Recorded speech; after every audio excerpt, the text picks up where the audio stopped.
દ્વારકાધીશ. થોડુંક જોરથી બોલજો દાદા. કયું ગામ? કોટડી. કોટડી. તમારું આખું નામ કયો જી?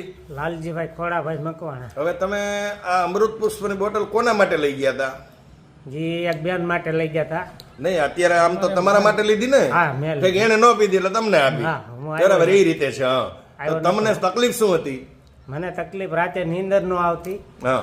અને આ ભાગ દુખા કરતો એમનો, પછી આ ખંભો કળ્યા કરતો, આ બાજુની સ્નાયુ દુખાવો. પછી બીજું શું થતું? મુંજારો કાક આવતો? હા, રાતે મુંજારો આવતો, નીંદર નો આવતો. મુંજારો એટલે હાલવામાં હાફ ચડતો? નહીં, આપ નો ખાલી મુંજારો છે. મુંજારો આવ્યો રાતે નીંદર નો આવતો એટલે ફડક દઈને ઊભું થઈ જવું પડે, આવું બધું થતું. આ પીડા કેટલા વર્ષ જૂની હતી દાદા? આ 1 વર્ષ થવા આવ્યું. બરાબર. ત્યાર ભાવનગર સુધી દવા લીધી હતી. ઘણા વહીવટ કરી લીધા, પણ આ બોટલ ભાઈએ તમને અંબાવી અને પરેજી તમે પાડી. પરેજીમાં ભૂલ કરી નથી. એક બોટલનો પ્રયોગ કર્યા પછી આ જે તકલીફો હતી એની અંદર શું શું ફેરફાર? એમાં હવે આ બધો દુખાવો બંધ થઈ ગયો. બરાબર. બીજું આ જે પછી મુંજારો થતો એ મુંજારો બંધ થઈ ગયો. રાત્રે ઉઠી જવું પડતું ને એ બધી પીડા વહી ગઈ ને? દ્વારકાધીશની કૃપા થઈ ગઈ.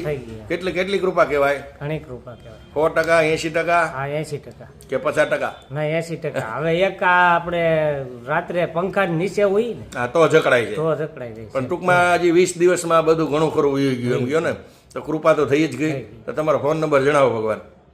97 239 77 251. હજી એકવાર બોલી જાઓ ને.